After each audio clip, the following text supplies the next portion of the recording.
আমি তাকে জীবন্ত কবর দেব। এই কথা শুনে আমার বুকের ভেতরটা মোচড় দিয়ে উঠল। আমি সেখানে দাঁড়িয়েই আল্লাহর কাছে দোয়া করতে লাগলাম। কিছুক্ষণ পর খবর এলো মেয়ে হয়েছে।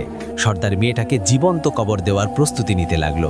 আমি ছুটে গিয়ে বললাম, ভাই, এই নিষ্পাপ বাচ্চাটাকে মেরো না, আমাকে দিয়ে দাও। সে বলল, দিব না, আর যদি নিতেই হয় তবে তোমার উট দুটো আমাকে দিয়ে দিতে হবে। আমি রাজি হয়ে গেলাম। আমার সবটুকু সম্পদ দিয়ে ওই নিষ্পাপ বাচ্চাটাকে কোলে তুলে নিলাম।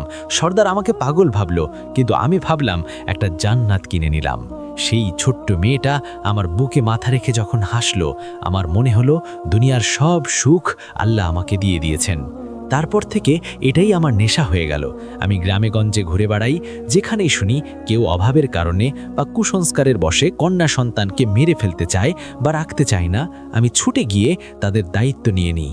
ইয়া রাসূলুল্লাহ, আজ আমার ঘরে এমন 300 মেয়ে আছে।